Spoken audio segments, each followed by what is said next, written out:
Welcome, everybody, to this third session of Harry Potter and the Sorcerer's Stone through Signum Academy's Summer Camp series. I am so glad to have all of you back with us today because we are going to talk about one of my very favorite chapters in this book. We're going to talk about Diagon Alley today. And that's really exciting because this is Harry's introduction to the magical world, right?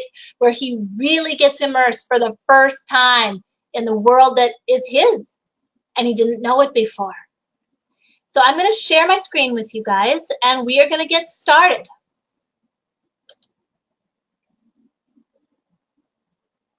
Okay, there it is. All right, let's begin by reviewing some of the themes that we've been talking about for the last couple of days. Remember, we were talking about interpreting, making interpretations.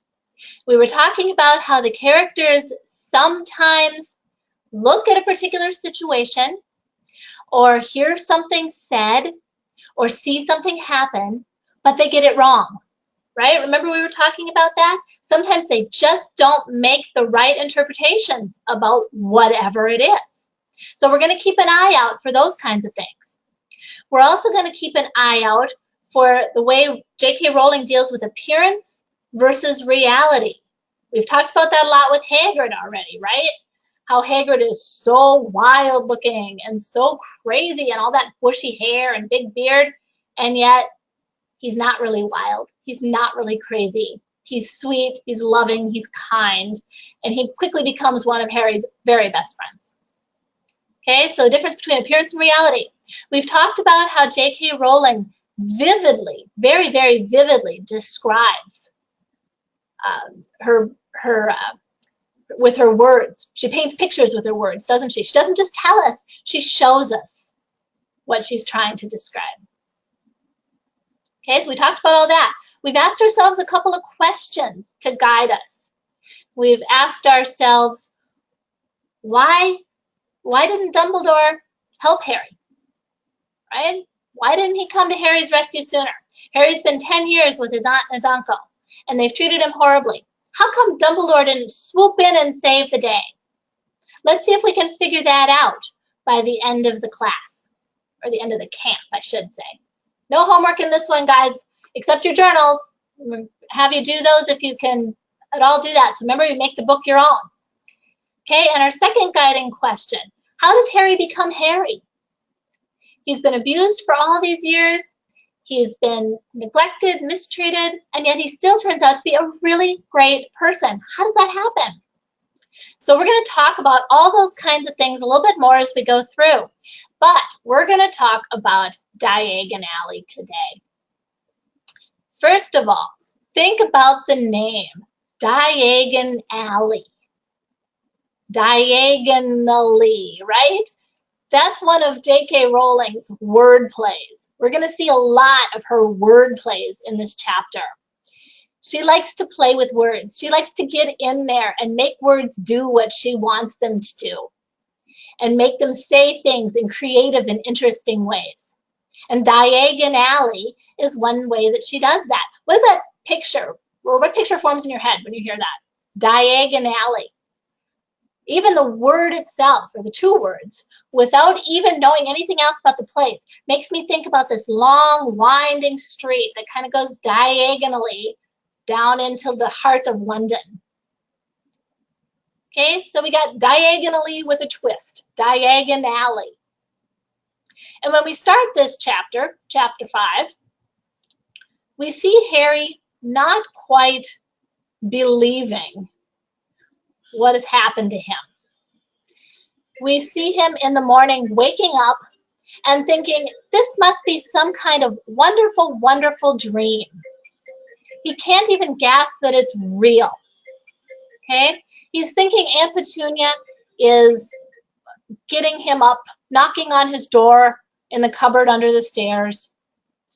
He thinks this has all been a dream. There wasn't really a giant that appeared last night. He's not really a wizard. It can't be real. What? Can it? Can it really? Until he sits up and Hagrid's coat falls off of him. Then he realizes that it's all true. It really happened. Yesterday wasn't a dream. And now he's about to get immersed in the wizarding world for real. He's only so far met Hagrid, a representative of the wizarding world. Now he's going to get immersed in it. And he wakes up to something knocking at the window. Remember? That's what he thinks Aunt Petunia is knocking on his door. Somebody's knocking. You remember what it is? Somebody write in. Remember, you can write in the question box and answer questions or make comments. What is it that's knocking that wakes Harry up? That's right, an owl. Exactly. There's an owl knocking at the window. He's delivering the newspaper, the Daily Prophet. And he keeps pecking away at Hagrid's coat. And Harry has no idea what to do. Hagrid says, pay him. Pay the owl. He wants to get paid for delivering the newspaper. And of course, Harry has no idea, so Hagrid has to explain. Just look for those little coins. And he has to go through Hagrid's pockets to do so. Now, there's something pretty spectacular about Hagrid's pockets, wouldn't you say? Hagrid's coat seemed to be made of nothing but pockets. Bunches of keys, slug pellets, balls of string, mint humbugs, tea bags. Finally, Harry pulled out a handful of strange-looking coins.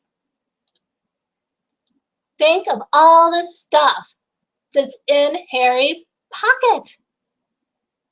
Wow, or Hagrid's pockets, I mean, not Harry's, right? Not yet anyway. He might have some of those things eventually. In Hagrid's pockets. Beforehand, too. What did he pull out of his pockets? Sausages, a teapot, a birthday cake, an owl. Remember, he had to send a letter back to Hogwarts saying he got Harry. He warned Harry before Harry went to sleep that there might still be a couple of dormice in the pockets, too. His coat might wriggle a little bit. Don't worry about that. Okay, so picture Hagrid's coat. Think about the wonderful description there. All the things in those pockets. Do you think there might just be some magic involved in Hagrid's coat? I kind of do. Things aren't always as they appear, are they? Appearance is different from reality. His coat might look like a normal everyday coat, but it sure isn't. Okay, the next thing that Harry does after he pays the owl and learns a little bit about wizarding money is he looks at his school supply list. Okay, actually, they do go to Diagon Alley. They start their journal or their journey, right? And Harry has so many questions. He's got his list, he's got his letter, he's got so many questions. They get in the rowboat and they're getting on their way to Diagon Alley to go get all of his supplies, all of his things.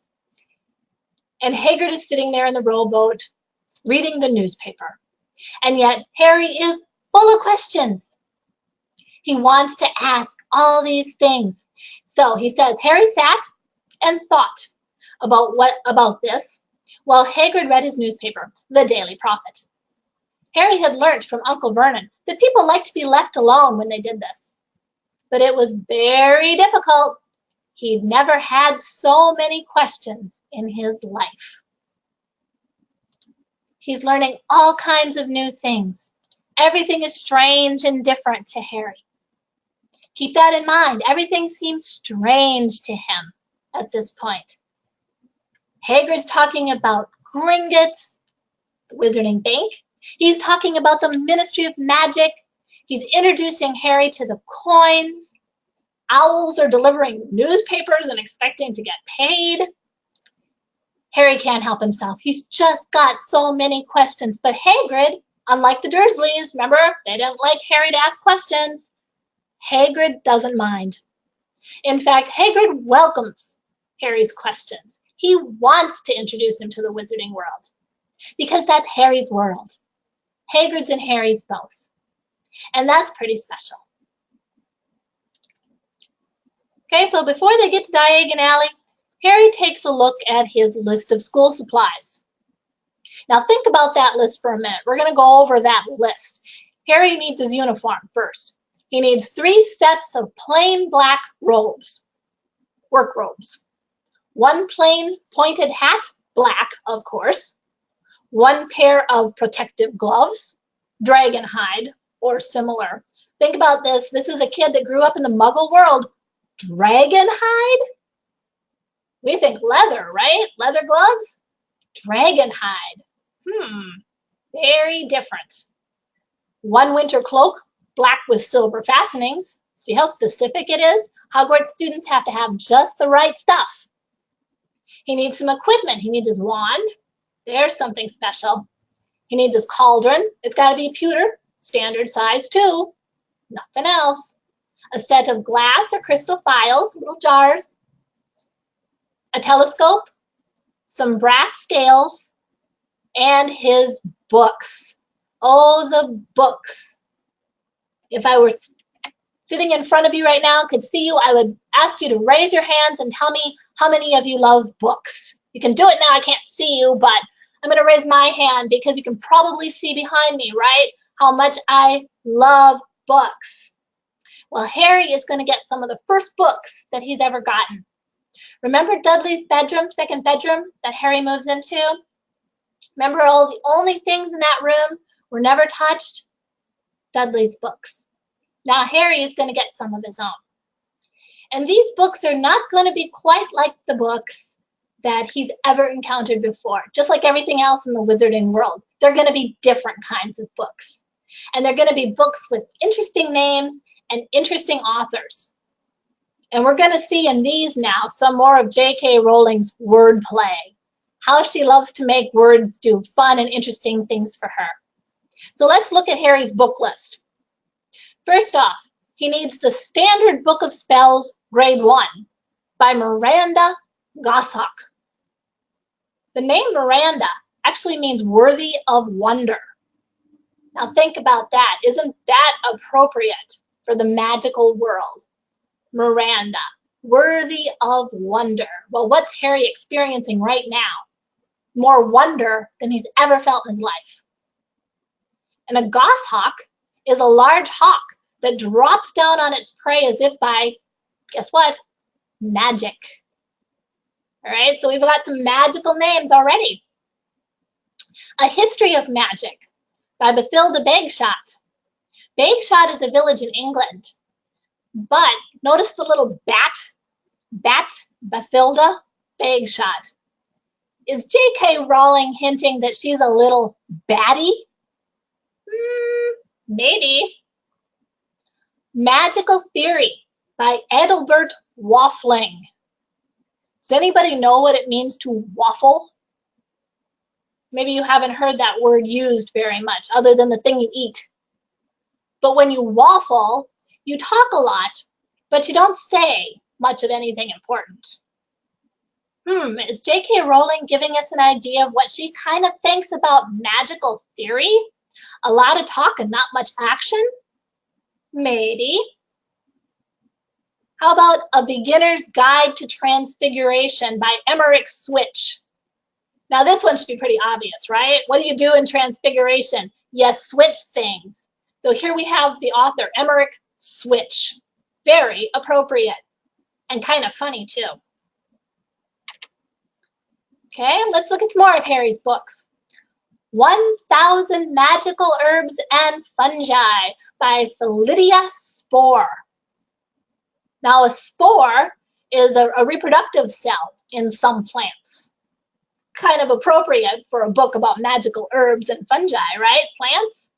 Okay, and Philidia means green, a green bough. So here we have JK Rowling playing with her words again, making them do fun and interesting things. Magical Drafts and Potions by Arsenius Jigger. Here's his potion book. He's going to get a lot of use out of that this year, one way or another. A jigger is a measurement. What do you do when you make a potion? You measure a lot of things. A jigger is about 1.5 fluid ounces. So our author has the name of a measurement. And Arsenius, well, have you ever heard of arsenic? They sound similar, don't they? Arsenic is a poison. Very appropriate to have a book written by Arsenius Jigger when it's all about magical drafts and potions. Then we have a book that we all know, and in fact, JK Rowling has given us a chance to dig into ourselves. Fantastic Beasts and Where to Find Them by Newt Scamander. Of course, we know a newt is a little lizard-like creature, and Scamander sounds awful lot like salamander. Okay, and we all know a lot more about Newt Scamander, at least many of us I'm sure do. And finally, The Dark Forces, A Guide to Self-Protection by Quentin Trimble. When you think about dark forces, you get scared. You might tremble. Sounds a little bit like Trimble, doesn't it? Isn't JK Rowling clever? Look what she does with her words and the names that she chooses to use. It's a pretty neat way of doing things, I think. She's made a list of books that's exceptionally interesting. Now, Harry's equipment list, his school supply list, says that first years can bring an owl or a cat or a toad. Notice how specific that is, and that or, that's in capital letters. You think there might be a reason for that? I wonder how many Hogwarts students have tried to sneak in over the years an owl and a cat and a toad. Would you try it? Maybe? And this list says one more thing. First years are not allowed to bring their own broomsticks. Bummer. Not for Harry. Not too much. Not yet. He doesn't know what he'd do with a broomstick at any rate at this point. But first years aren't allowed to have them. Now think about this for a few minutes. Does this look anything like your school supply list? I don't know about you guys. It doesn't look much like mine. When I was your age, I had notebooks and pens and folders and all that great stuff, and I loved going to shopping to get my school supplies every year. But this is a different kind of school supply list altogether, isn't it? It's a school supply list of the magical world. And it makes us feel pretty magical just reading it and imagining what kind of things we would pick out if we got to go to Diagon Alley. But first, we've got to get there. We've got to get to Diagon Alley.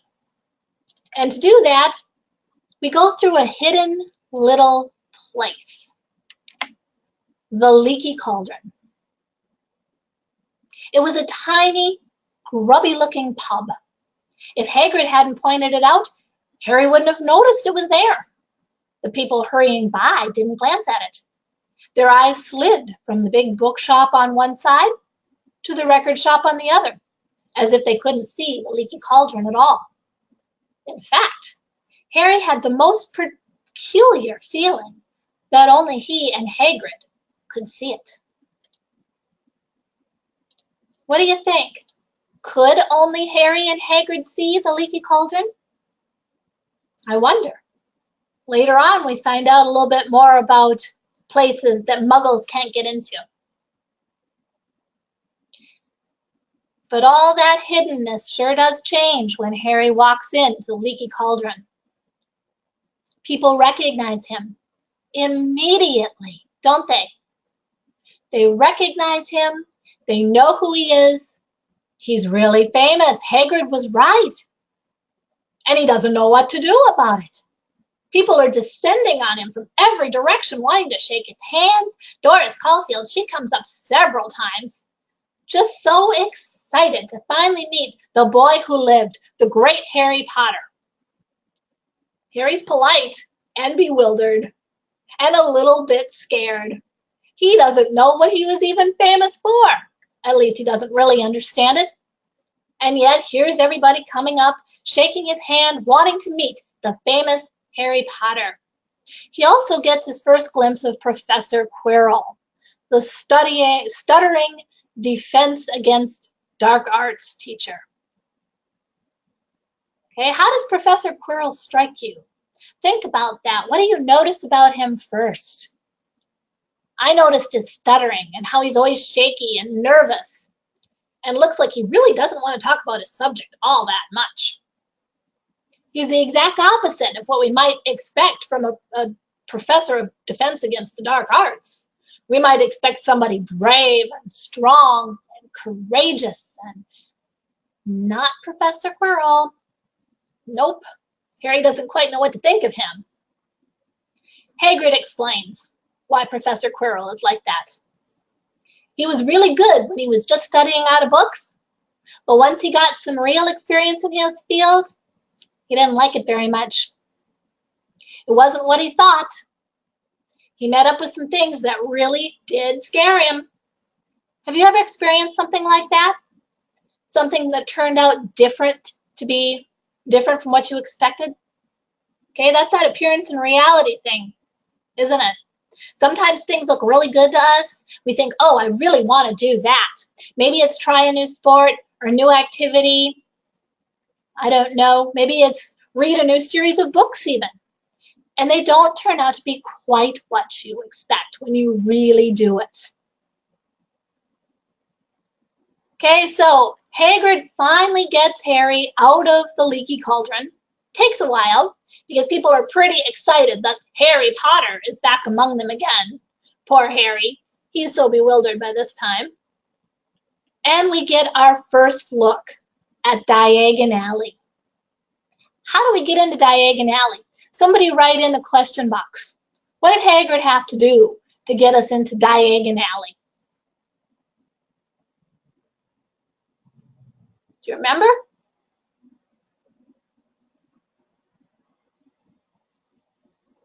I'll give you a hint. It involved that pink umbrella. Ah, somebody's got it.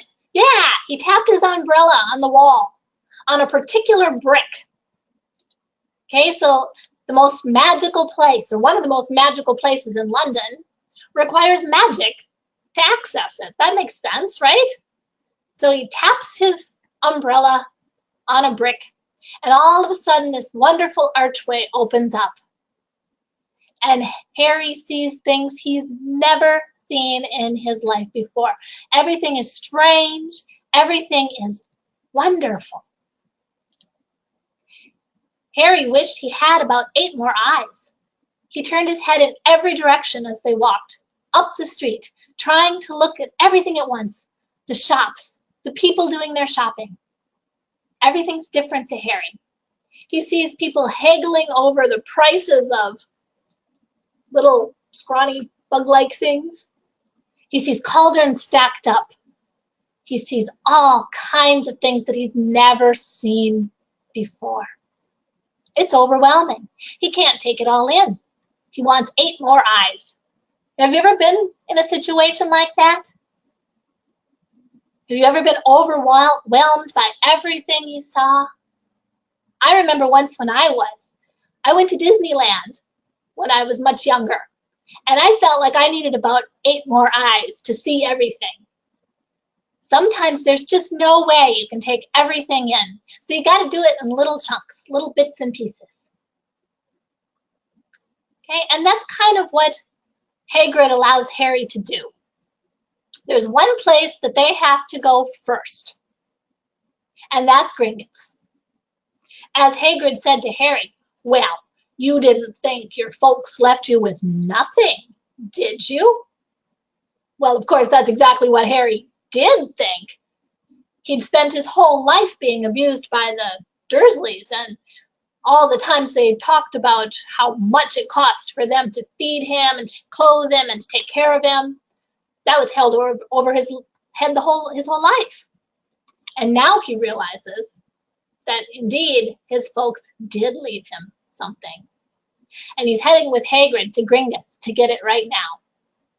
And Gringotts is described as this wonderful snowy white building being guarded by none other than a goblin. Now think of how strange that must be to Harry. To him, goblins would have been little fairy tale creatures, not real. And yet, there is indeed a goblin.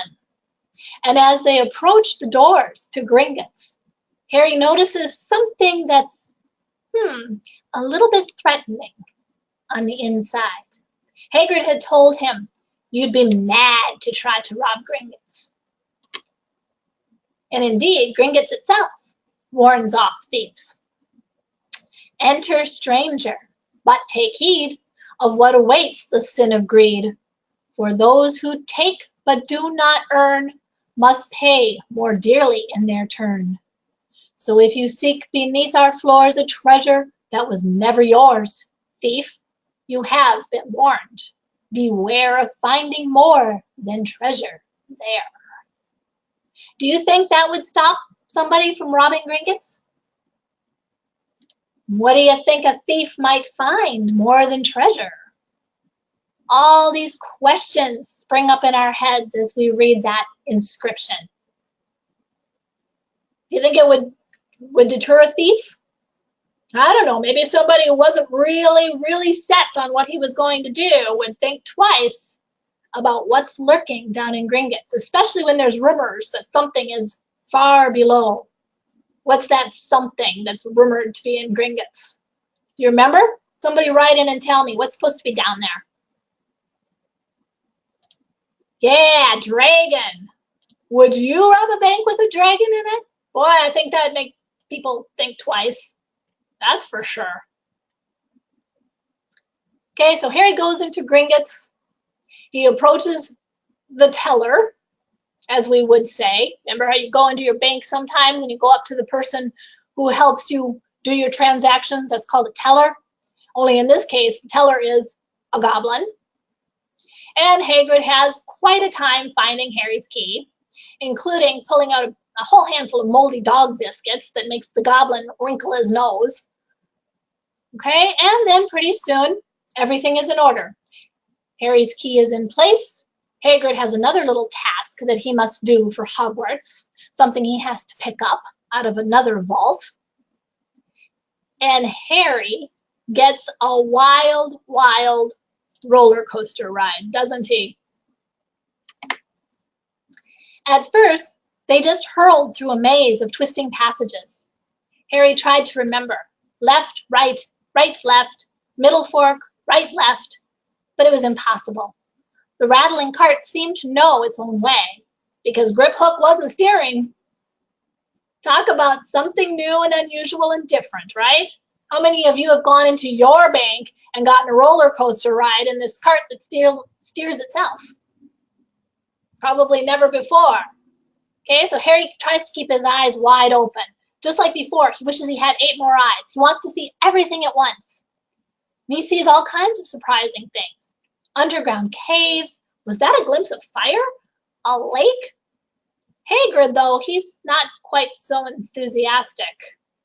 In fact, those carts make him rather queasy, and he's turning green. Okay, so when they arrive at Harry's vault, and Griphook, their guide, and a goblin, of course, opens the door, Harry is shocked. Because what does he see? Piles of money he never knew he had.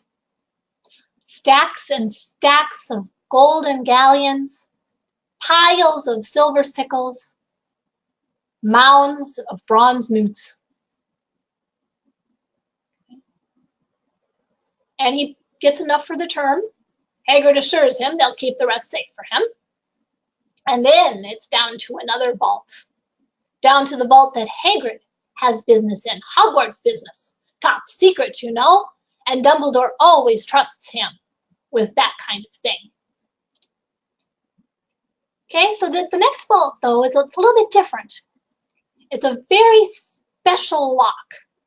Do you remember how Griphook opens the door to that vault, that special vault? Somebody write in and tell me, how does Griphook open the door? It's not quite the same as the key. Do you remember? What's a Gringotts goblin able to do? Oh, yeah. Yeah, he traces it with his finger. Yeah, he just strokes the door ever so softly with his finger, and it disappears. Now, Harry expects to see something amazing in that vault. He expects riches, treasure. I mean, look at what he's already seen in his own vault, right? More money than he's ever seen in his entire life, and it's all his. But Harry misinterprets. He's using information that he's got, okay, what he's already experienced, and he expects the same thing to happen again. But he's wrong. What's in the middle of that vault that Griphook opens? It's nothing much, is it? It's one grubby little package. That's it. It looks like nothing special, nothing at all. A grubby little brown paper wrapped package. Hagrid picks it up, puts it in his coat, and off they go. Appearance versus reality. By the end of the book, we're going to know what's in that grubby little package. And it's not going to look like the outside. Not one bit. Okay. We'll pause for just a minute to see if anybody has any questions or comments, things that surprised you, things that struck you. Is there anything that you'd like to bring up or ask about?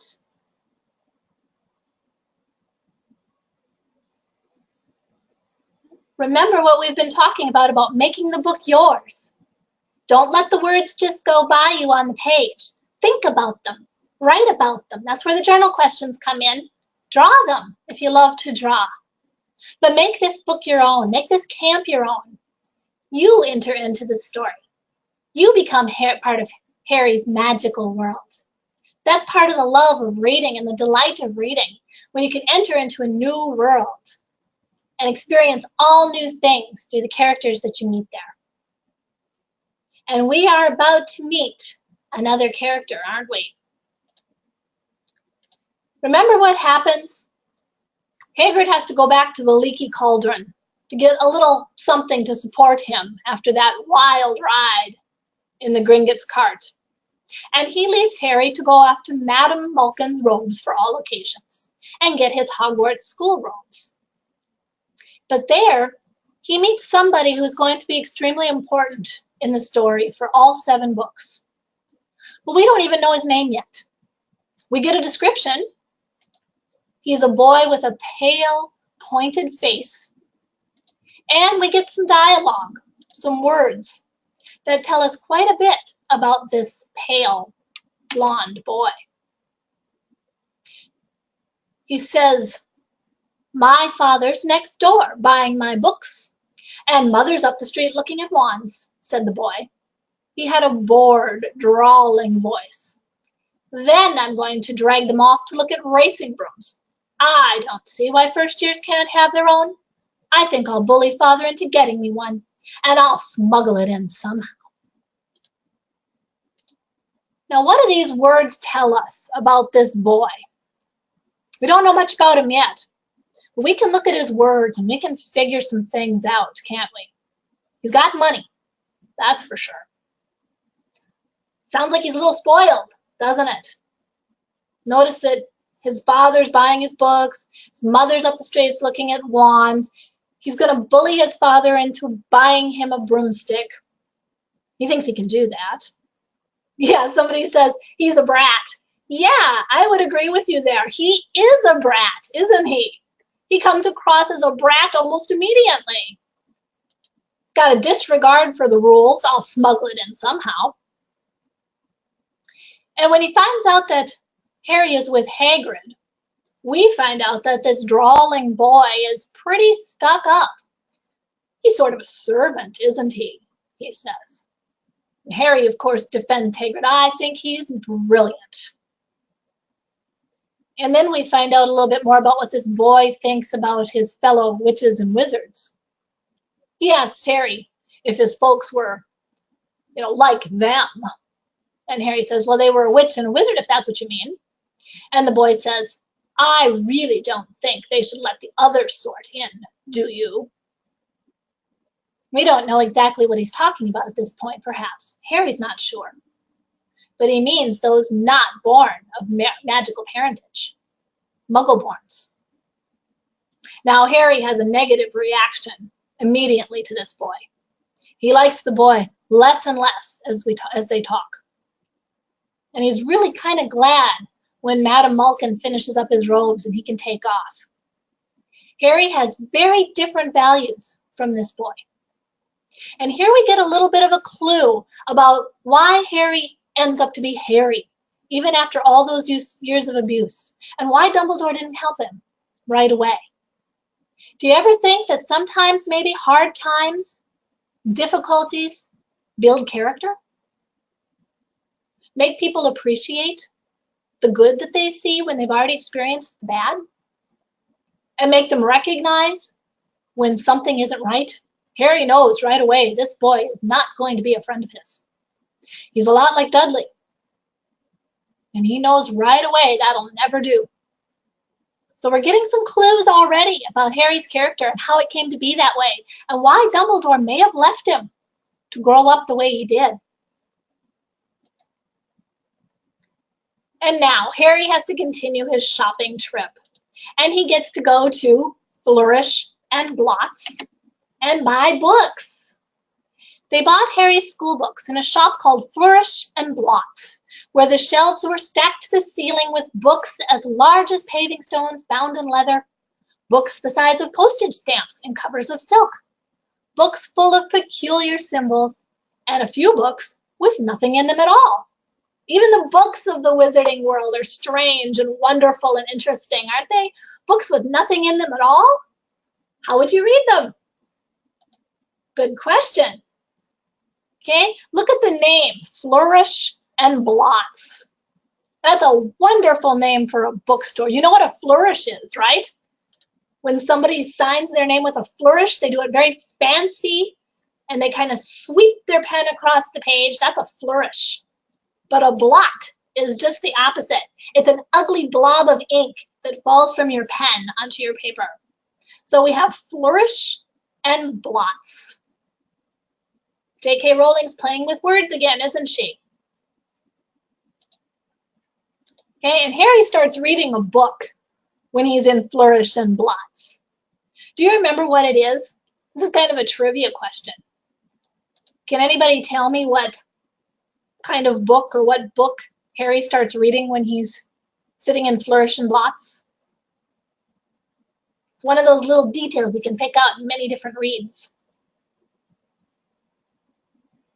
What do you think? You remember what he was reading? It's a book about something he thought was a pretty good idea to do to Dudley.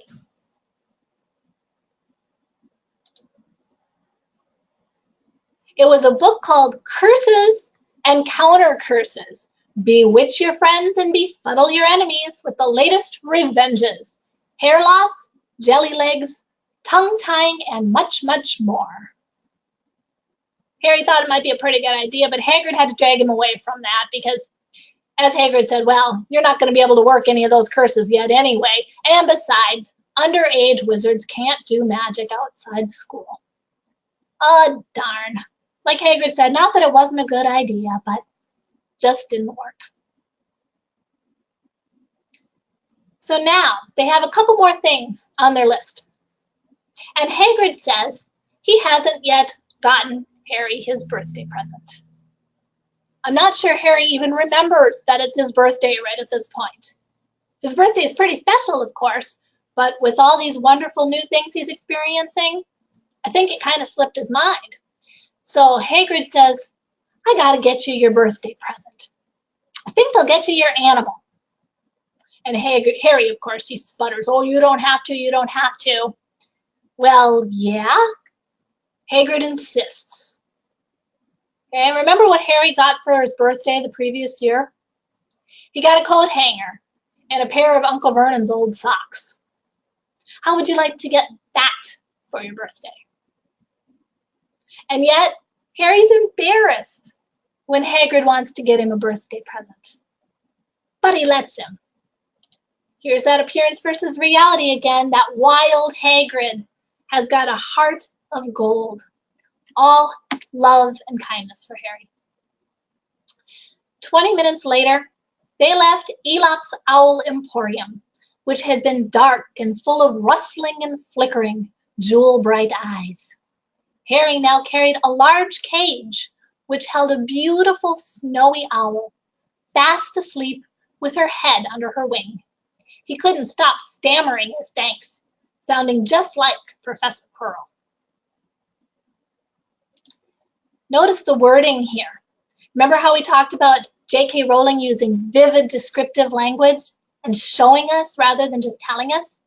Can you picture the Emporium with her words? It's dark, so not much light. Owls don't like light.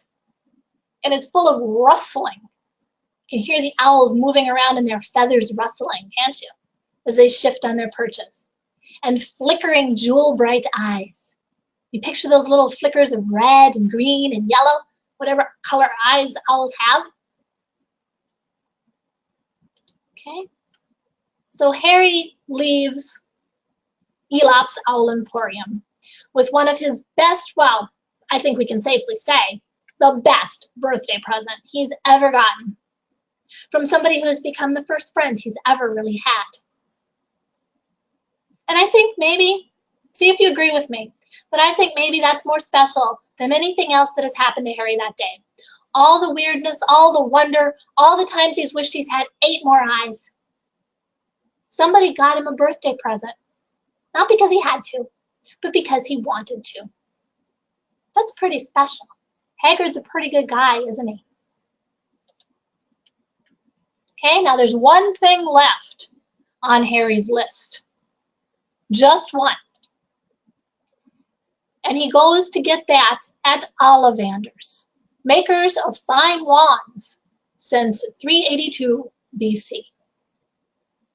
Mr. Ollivander remembers every single wand he ever made for everybody he's ever made it for. That's pretty special too, isn't it? That's pretty unique. Think about what kind of memory that guy would have to have. He knows every wand. He knows what kind of core it is. He knows what kind of wood it is. He knows how long it is. He knows its characteristics. And he matched that perfect with every single person that he ever sold a wand to. Mr. Ollivander's pretty cool. Don't you wish you had that kind of memory, especially when you're studying for a test for school? Would help, wouldn't it? Okay, so Harry learns about his parents' wands. He's getting a little bit more information about them as he goes. He learns about the wand that left the scar on his forehead. Mr. Ollivander remembers everything. Mr. Ollivander also explains how wands work. Now, in your program packets that your organizers or your parents have, there's some handouts in there that explain the different kinds of wood and the different kinds of cores that Mr. Ollivander uses in his wands. Ask them to print a copy of those for you so you can take a look. You can also find information on Pottermore, the website that JK Rowling sponsors that gives us a lot more about the Harry Potter books. But take a look at that and see what kind of wood and what kind of core you might like to have in your own wand.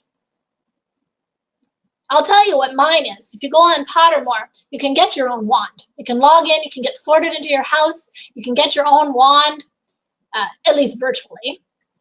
I have an elder wand with unicorn hair. That's mine. And that was pretty fun. I thought, oh, unicorn hair and an elder wand, that's special. Okay, so there's 3 different kinds of wand cores: unicorn hairs, phoenix tail feathers, and the heartstrings of dragons. Weird and wonderful, right? All these mythical creatures that Harry knew just from fairy tales for 10 years, here they all are, real and in front of him. Okay, and there's all kinds of different wood wands, or wand woods rather. So get those handouts from your organizer, your parents, so you can see what those are like. Read through those. You'll like them. It's very fun. Okay, Harry goes through many wands. Remember how many he tries? With Mr. Ollivander swooping them out of his hand and swooping them into his hand. Back and forth, nothing seems to work until a holly and phoenix feather wand. 11 inches, nice and supple. Harry took the wand. He felt a sudden warmth in his fingers. He raised the wand above his head, brought it swishing down through the dusty air, and a stream of red and gold sparks shot from the end like a firework, throwing dancing spots of light on the walls. Harry's wand chose him. Remember what Mr. Ollivander said? The wand chooses the wizard, not the other way around. The wizard doesn't choose his own wand. The wand picks his own wizard. Wands are almost alive in many special ways. They aren't, but they're so powerful a magical instrument that they have what's called an affinity, an attraction, a liking for a particular witch or wizard, and only that one. And no witch or wizard will ever get better results with another one's wand. So the wand has chosen his wizard. Harry gets his wand. And remember what Mr. Ollivander's reaction was? It was kind of a strange one. He says, "How curious. How very curious." Do you remember why?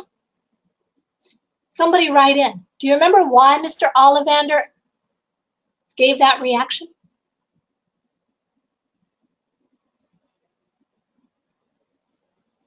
Do you remember? Ah, somebody does.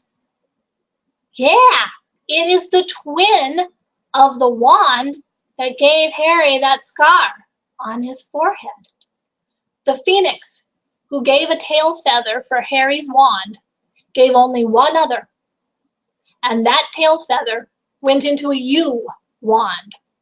Y-E-W, yew wood, 13.5 inches long.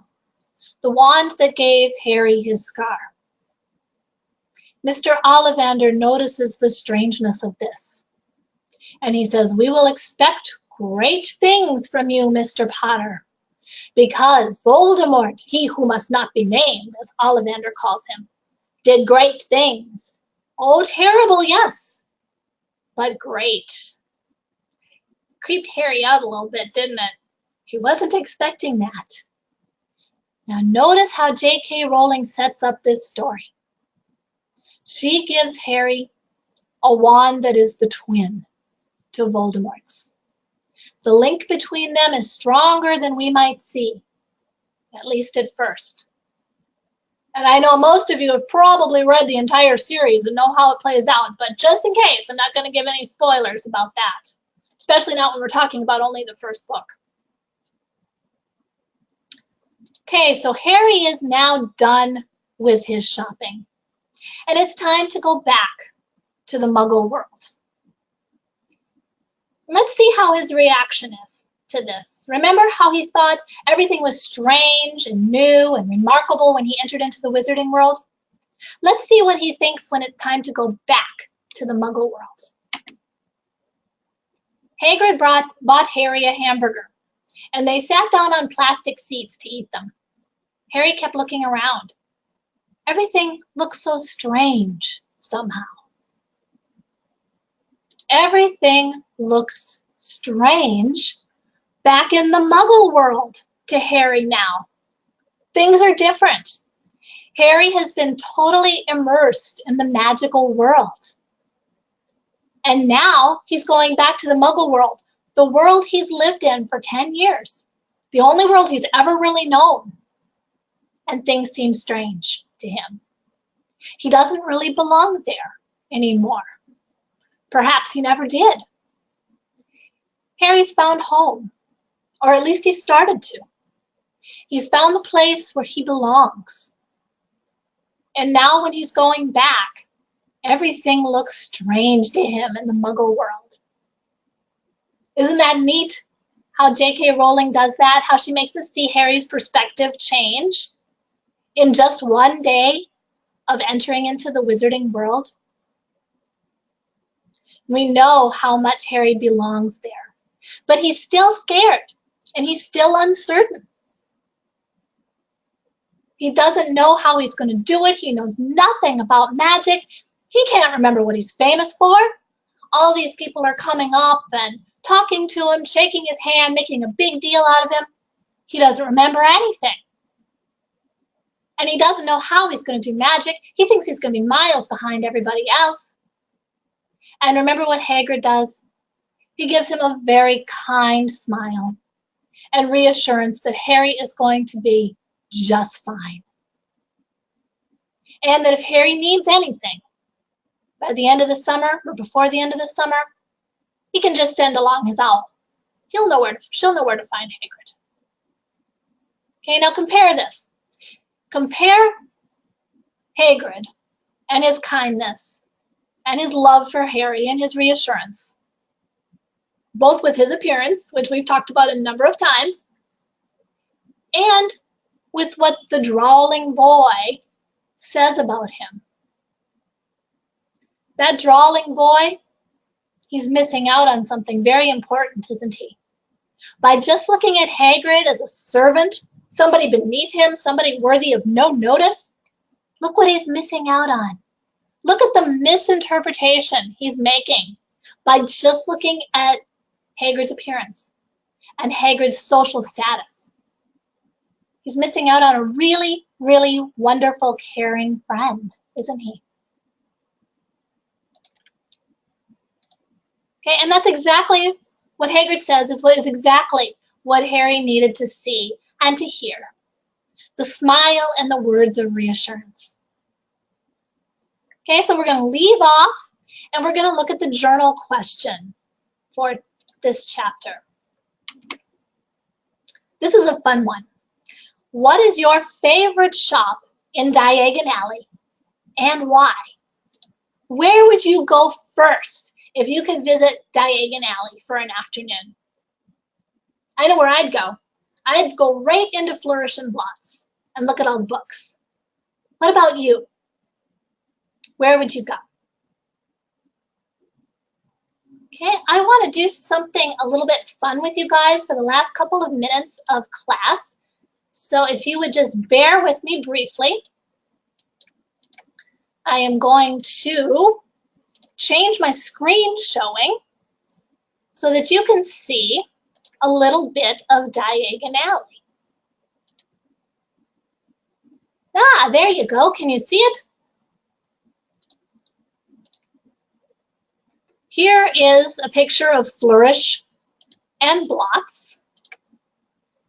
Isn't that fun? Look at the little dragon and the quill pen and the book over the door. Whoops, I got a question here. Hang on just a minute. Okay, wonderful. Okay, we can see the little dragon. We can see next door that there's a telescope shop or a couple doors down.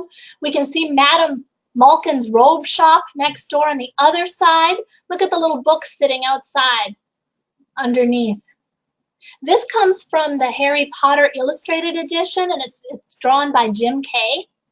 And while it's really important for us to be able to picture for ourselves what the books do and how the books, the images in the books, it's also really fun to look at other people's interpretations, isn't it? Okay, and here we have, this is from the movie, as you probably recognize. Here we have Harry and Hagrid, there it is, in Gringotts, in the bank. I want you to notice something here. Look at how elaborate it is. Look at the floors and look at the chandeliers up on the ceiling. And look at something else.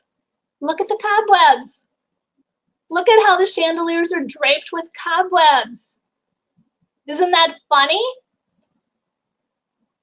Okay, so that's kind of neat, right? And I wanted you also to see, hang on, there it is, Ollivander's Wand Shop. This is really quite delightful. Look at Mr. Ollivander trying to find just the right wand for Harry. And look at the wand boxes piling up on the chair as he does so. Harry's got a wand in his hand and he's kind of looking a little bewildered at all these wand boxes. This is just before Harry finds his own wand, or rather his wand chooses him. Okay, so we can see how these images can sometimes help us picture the book, but we should always make our own pictures first. That's part of reading. That's part of the wonder of reading these books, is to see if you can envision detailed as possible in your own heads. But then it's fun to look at other people's pictures as well. And there's Flourish and Blots again. Okay, so we got a couple of minutes left. I'm going to open it up to you guys. Do you have questions for me? Questions or things that you were startled by, things that really struck you, that you really liked in this chapter and in this presentation? So I'll give you a minute to write in if you have any questions.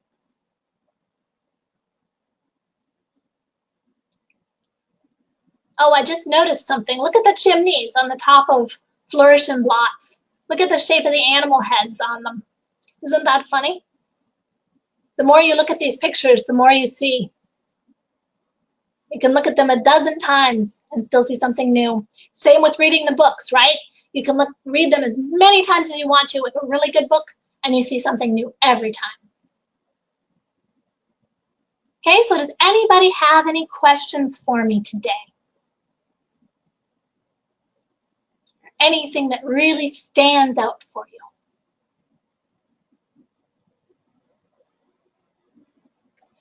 Okay, now next time, keep writing in if you're still writing, and I'll catch them. But next time, we're going to see Harry get his first glimpses of Hogwarts. And we're going to see him interact for the first time, other than Hagrid and the Drawling Boy and a few others. We're going to see him interact with witches and wizards, with people of his own community. And we're going to get to see him enter into the wizarding world permanently. And of course, we get to experience Hogwarts right along with him. Okay, so remember, do your journals if you want to. We encourage you to do those, of course, because like I said, you need to make the story your own. Do your journals. Do the drawing if you love to draw. Create your own Flourish and Blots. What does it look like to you? Okay, ask your parents and your organizers if they've got activities for you, as they probably do. They've all got the program packets that we sent them, and there's a ton of fun things in there. If you've got questions that you want to ask me, if you think of something after this session is over, send your questions to camp@signumu.org, and I'll be really happy to answer them and even talk about them next session. Okay, if there's nothing else, then I will let you magical people go for the day, and we will see you tomorrow and back into Harry Potter and the Sorcerer's Stone. Okay, bye everybody.